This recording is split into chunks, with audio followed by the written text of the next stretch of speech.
یا بنی اسرائیل اذکروا نعمتی التی انعمت علیکم، اے بنی اسرائیل، اسرائیل کو سمجھ لیجئے یہ مرکب لفظ ہے، اسر اسی سے اسیر بنا ہے، اسیر جو کسی کا قیدی ہوتا ہے، ایل عبرانی میں اللہ کے لیے ہے، اور اسرائیل کا ترجمہ ہے عبداللہ، اللہ کا غلام، اللہ کے ساتھ بندھا ہوا اس کی اطاعت کے قلاتے کے اندر۔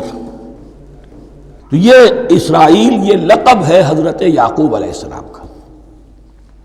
ان کے 12 بیٹے تھے، 12 بیٹوں سے جو نسل چلی وہ بنی اسرائیل ہے، انہی میں حضرت موسیٰ کی بعثت ہوئی اور تورات انہیں دی گئی، پھر یہ ایک بہت بڑی امت بنے۔ ان پر 4 ادوار آ چکے تھے قرآن مجید کے نزول کے وقت، 2 مرتبہ اللہ کی رحمت کی بارشیں ہوئیں، انہیں عروج نصیب ہوا، 2 مرتبہ ان کو دنیا پرستی، شہوت پرستی، اللہ کے احکام کو پس پش ڈال دینے کی سزا میں عذاب کے کوڑے ان پر برسے۔ اس کا ذکر آئے گا سورہ بنی اسرائیل کے پہلے رکوع میں۔ اس وقت جب کہ قرآن نازل ہو رہا ہے، اس وقت وہ اپنے اس زوال کے دور میں تھے۔ حال یہ تھا کہ حضور صلی اللہ علیہ وسلم کی بعثت سے پہلے ہی 2nd ٹیمپل بھی شہید کیا جا چکا تھا، گرایا جا چکا تھا۔ حضرت سلیمان نے جو بنایا تھا ہیکل سلیمانی، جس کو یہ 1st ٹیمپل کہتے ہیں، اسے نیبوکدنضر نے گرا دیا تھا حضرت مسیح سے بھی کئی سو سال پہلے۔ لیکن اس کے بعد پھر یہ رومنز نے سن 70 عیسوی میں حضور کی ولادت سے 500 برس پہلے ان کا یہ یروشلم تباہ و برباد ہوا، اس میں لوگوں کو قتل کیا گیا، قتل عام ہوا، اور 2nd ٹیمپل جو ہے وہ بھی گرا دیا گیا، جو اب تک گرا پڑا ہوا ہے۔ صرف ایک ویلنگ وال ہے جس کے پاس جا کر یہودی جو ہے ماتم کر لیتے ہیں، روتے ہیں، اور اب وہ بنانے پر تلے ہوئے ہیں اپنا 3rd ٹیمپل، اس کے نقشے بن چکے ہیں، بلو پرنٹ بن چکے ہیں۔ لیکن بہرحال جس وقت قرآن نازل ہو رہا تھا یہ بہت ہی پستی میں تھے۔ اس کے بارے میں فرمایا، اے بنی اسرائیل ذرا یاد کرو میرے اس انعام کو جو تم پر ہوا۔ وہ انعام کیا ہے؟ میں نے تمہیں اپنی کتاب دی، نبوت سے سرفراز فرمایا، اپنی شریعت تمہیں عطا فرمائی، تمہیں داؤد، تمہارے اندر داؤد اور سلیمان جیسے بادشاہ اٹھائے جو بادشاہ بھی تھے، نبی بھی تھے۔ وَأَوْفُوا بِعَهْدِي، اور میرے وعدے کو پورا کرو تاکہ میں بھی اپنے وعدے کو پورا کروں۔ یہ وعدہ ہے جو کتاب استثناء جو ہے اولڈ ٹیسٹمنٹ کی، ڈیوٹرانومی، اس کے 18ویں باب کی آیت نمبر 18 اور 19 میں ہے۔ حضرت موسیٰ سے خطاب کر کے اس میں اللہ نے یہ الفاظ فرمائے، میں ان کے بھائیوں میں سے تیرے مانند ایک نبی برپا کروں گا اور اس کے منہ میں اپنا کلام ڈالوں گا، اور وہ وہی کچھ بتائے گا جو میں اس سے کہوں گا۔ یہ گویا کہ حضرت موسیٰ علیہ السلام کی امت کو بتایا جا رہا تھا کہ نبی آخر الزماں آئیں گے اور تمہیں انہیں قبول کرنا ہے۔ قرآن مجید میں اس کا بڑا تفصیلی ذکر سورہ اعراف میں آئے گا انشاءاللہ، لیکن یہاں فرمایا اوفوا بعہدی اوف بعہدکم، تم میرا عہد پیرا پورا کرو، میرے اس نبی کو تسلیم کرو، اس پر ایمان لاؤ، اس پر کی صدا پر لبیک کہو، تو میں تمہیں میرے انعام و اکرام اور بڑھتے چلے جائیں گے۔ وَإِيَّايَ فَارْهَبُونَ، اور صرف مجھ سے ڈرو۔ وَآمِنُوا بِمَا أَنزَلْتُ مُصَدِّقًا لِمَا مَعَكُمْ، اور ایمان لاؤ اس پر جو میں نے نازل کیا ہے، جو تمہارے پاس جو تورات ہے اس کی تصدیق کرتے ہوئے آیا ہے۔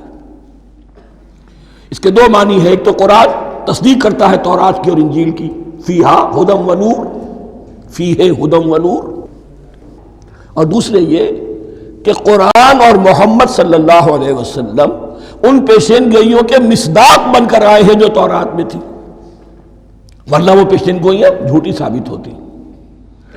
ان کے مصداق کون ہے؟ قرآن اور محمد صلی اللہ علیہ وسلم۔ یہ دونوں معنی اس کے ہیں۔ وَآمِنُوا بِمَا أَنزَلْتُ مُصَدِّقًا لِمَا مَعَكُمْ وَلَا تَكُونُوا أَوَّلَ كَافِرٍ بِهِ، اور دیکھو تم ہی سب سے پہلے اس کا کفر کرنے والے نہ بن جاؤ۔ تمہیں تو سب کچھ معلوم تھا، تم تو منتظر تھے، تم تو آخری نبی کے انتظار میں تھے اور ان کے حوالے سے دعائیں کیا کرتے تھے۔ کہ اللہ اس نبی آخر الزمان کے واسطے سے ہماری مدد فرما اور کافروں کے مقابلے میں ہمیں فتح عطا فرما. یہ آئے گا آگے چل کر اسی سورہ بقرہ کے اندر. لیکن اب تم ہی سب سے بڑھ کر کافر ہو گئے، تم ہی سب سے بڑھ کر دشمن ہو گئے. وَلَا تَكُونُوا أَوَّلَ كَافِرٍ بِهِ وَلَا تَشْتَرُوا بِآيَاتِي ثَمَنًا قَلِيلًا، اور دیکھو میری ان آیات کے عوض حقیر سی قیمت قبول نہ کرو. یہ آیات الہیہ ہیں، ان کو رد کر رہے ہو کس لیے؟ ہماری مسندیں، ہماری حیثیت، ہماری چودراہٹیں، کہیں ان پر کوئی آنچ نہ آ جائے. حقیر سی چیزیں، یہ صرف اس دنیا کا سامان ہے، اس کے سوا کچھ نہیں. وَلَا تَشْتَرُوا بِآيَاتِي ثَمَنًا قَلِيلًا وَإِيَّايَ فَاتَّقُونِ، اور صرف مجھ سے تقوی اختیار کرو، میرا تقوی اختیار کرو.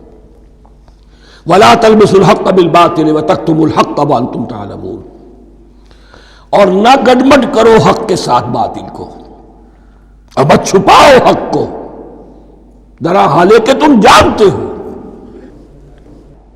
یہ بات اچھی طرح نوٹ کر لیجیے. جانتے بوجھتے کر، ایک ہے مغالطے میں کرنا، وہ ضلالت ہے، گمراہی ہے. ایک جان بوجھ کر کرنا، حق کو پہچان کر اسے رد کرنا، یہ پھر اللہ تعالیٰ کے غضب کو دعوت دینا ہے. ریت آف اللہ، اس کی غضب کو دعوت دینا ہے کہ حق کو پہچان کر اس کی نفی کی جائے. وَأَنْتُمْ تَعْلَمُونَ.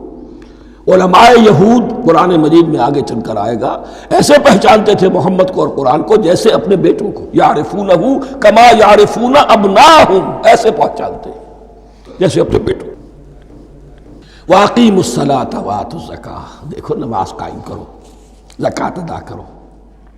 وَارْكَعُوا مَعَ الرَّاكِعِينَ، اور جھکنے والوں کے ساتھ جھکو. یہ اول تو رکوع کو انہوں نے اپنے ہاں سے خارج کر دیا تھا، ثانیاً باجماعت نماز ان کے ہاں ختم ہو گئی تھی. وَارْكَعُوا مَعَ الرَّاكِعِينَ، جماعت باجماعت نماز کی طرف اشارہ ہے. أَتَأْمُرُونَ النَّاسَ بِالْبِرِّ وَتَنْسَوْنَ أَنفُسَكُمْ، کیا تم لوگوں کو نیکی کا حکم دیتے ہو، تقویٰ کی، پارسائی کی تعلیم دیتے ہو؟ میں کہہ رہا ہوں نا کہ اصل میں مخاطب کون ہے؟ علماء یہود. اس آیت سے ثابت ہو گیا عالم ہمارا بھی جب بھی کھڑا ہوگا اونچے سے اونچا آواز کہے گا، اعلیٰ سے اعلیٰ بات کہے گا. اکثر و بیشتر کا حال یہ ہے کہ ان کا اپنا کردار دیکھیے تو کوئی مناسبت ہی نہیں اس سے کہ جو وہ بات کہہ رہا ہے. جو لوگوں کو دعوت دے رہا ہے اس پر خود عمل نہیں. تو یہی در حقیقت علماء یہود کا کردار بن چکا تھا. أَتَأْمُرُونَ النَّاسَ بِالْبِرِّ وَتَنْسَوْنَ أَنفُسَكُمْ، کیا تم لوگوں کو نیکی کا حکم دیتے ہو اور خود اپنے آپ کو بھول جاتے ہو. وَأَنْتُمْ تَتْلُونَ الْكِتَابَ، اور یہ سب کچھ تم کر رہے ہو اس حال میں کہ کتاب پڑھتے بھی ہو، تورات پڑھتے ہو، صاحب تورات ہو. ہمارے بھی بہت سے علماء کا، علماء سو جنہیں ہم کہتے ہیں، حال یہ ہو چکا ہے. خود بدلتے نہیں، قرآن کو بدل دیتے ہیں. ہوئے کس درجہ فقیہان حکم بے توفیق.